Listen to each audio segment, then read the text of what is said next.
listen up, something big happened yesterday. It will definitely be included in the textbooks. The U.S. Senate passed a major bill. Taiwan International Solidarity Act. Don't underestimate these 6 words. There's a flair behind this.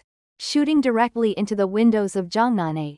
Why is it important? Because this is not a casual promise made by a senior American official. Nor is it a temporary policy statement. It's written into the law. What concept? No matter who becomes president in the future. Regardless of whether the White House is occupied by Democrats or Republicans. The status of Taiwan is firmly anchored in the U.S. Congress. This is Consciousness Awakening. Remember to like and subscribe. And turn on the little bell. That way you won't miss our new videos. Previous support. At most, I will send you a few military aircraft today. And a minister to visit Taiwan tomorrow. Administrative action. To put it bluntly, it's just a verbal promise. But once a change of government, these promises may be over. Different legislation now means lock-in. It's like the difference between a boyfriend and a girlfriend. Saying they love you and getting married right away. The former is just talk. The latter is written in black and white in the household registration book. How do you think the CCP will react? Can you imagine someone weighing 200 kilograms? The scene of leaders smashing teacups in Zhongnanhai. They used to carry around UN Resolution 2758. Saying Taiwan is part of China. Don't forget, the original text of this resolution did not mention Taiwan at all. It only solves one problem. Who represents China? The United States has made it clear this time. Resolution 2758 does not equal Taiwan's sovereignty. It's like you're walking down the street with your driver's license. I have a driver's license. So all the cars on the road belong to me. Even a 3-year-old can hear the absurdity of this logic. The most exciting thing is, this bill requires the United States to speak for Taiwan. In all international organizations. What's the meaning? In the past, Taiwan wanted to join the World Health Organization. The CCP immediately jumped out and said no. Taiwan is ours. As a result, many countries remain silent due to pressure. Okay, the scene will change. The U.S. representative will directly raise his hand. I object. According to the law, Taiwan has the right to participate. Can you imagine that scene? Japan, Canada, and European countries have followed suit. Raise hand to second. How ugly would the CCP representatives look at that time? At this point, you may suddenly realize. This is the real international poker game. In the past, the CCP relied on the One China principle to suppress Taiwan. Now the United States has stepped forward and torn up this fake script on the spot.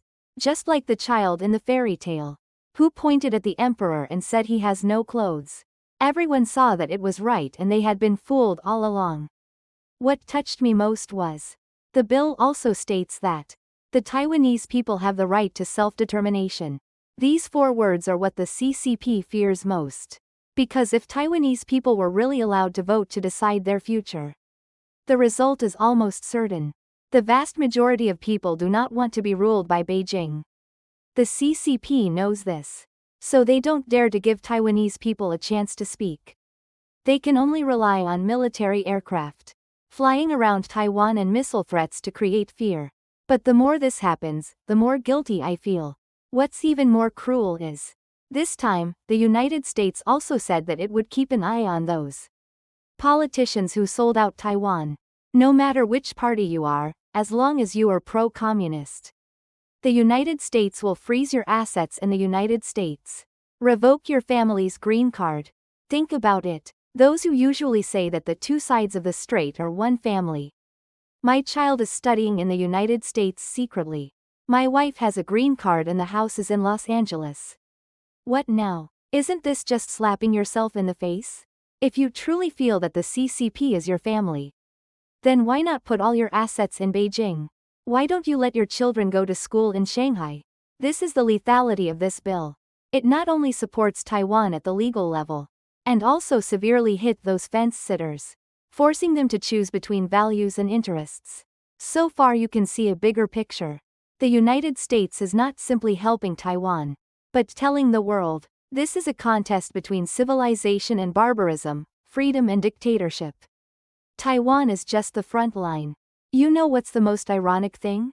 The CCP claims that Taiwanese compatriots are one family. What can be done is completely the logic of the kidnappers. How can a family get along like this? Point a missile at your brother's doorstep. Use military aircraft to fly around your house every day. And threaten to move in with me if I didn't agree. I will hit you. This is not a family. This is a naked threat. Taiwanese people live well and have elections. Freedom of speech. Have their own currency and their own army. Has the Chinese Communist Party ever ruled Taiwan for a single day? No. But they keep saying that Taiwan has belonged to us since ancient times. It's like a stranger suddenly appears on the street, point at you and say you are my wife.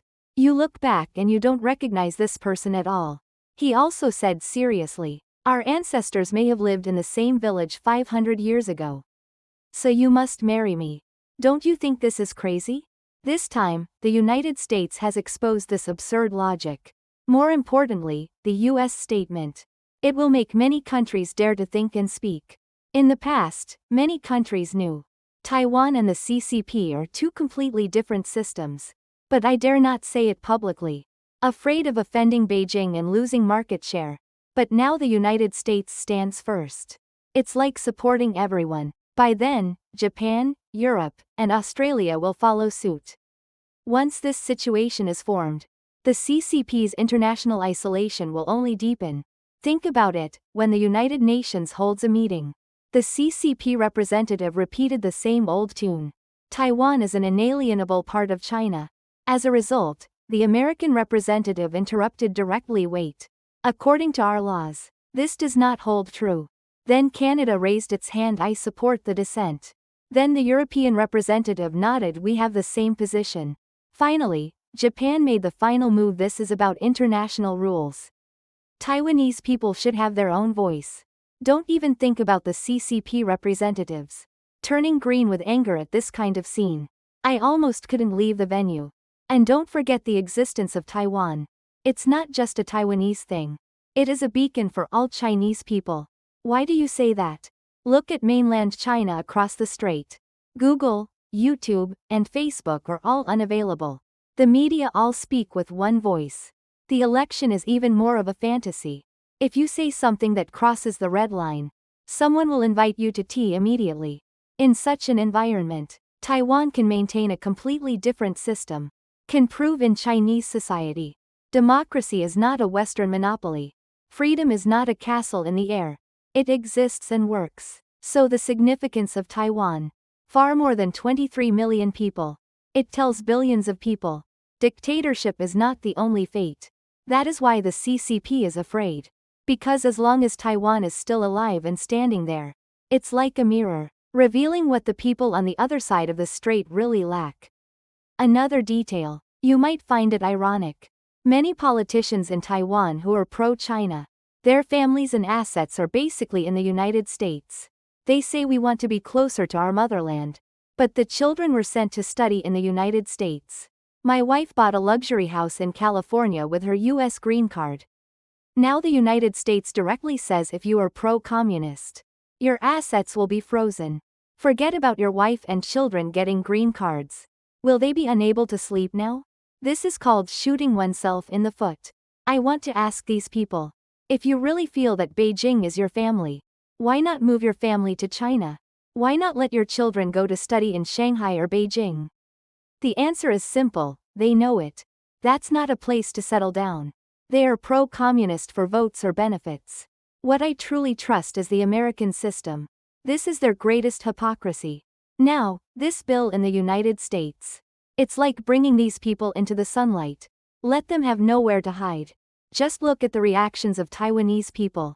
You can tell who is truly protecting Taiwan. Who is the insider? I must say that Taiwan's democracy was hard won. From martial law to lifting of martial law. From authoritarianism to direct elections. This journey has lasted for decades. In exchange for today, 23 million people can choose their own future. If you're not careful now, corrupted from within by some pro-communist elements, that's like giving away decades of hard work. Those people are like Trojan horses. Looks like one of our own. Actually, it is opening the door for external enemies. Taiwan absolutely cannot afford such a price. And this is not just Taiwan's democracy. This concerns the future hopes of all Chinese people. If Taiwan is also annexed by the CCP, then almost all Chinese people have to live under a dictatorship. You could say this is the last line of the civilized world. Why is the United States taking action at this time? Some would say it's geopolitical. To curb China's rise. Yes, there are indeed strategic considerations here. But think about it from another angle. This is also a confrontation of values. Because today's world, it is no longer just a competition of who has the bigger GDP. It's a competition of whose system can bring more stability and dignity.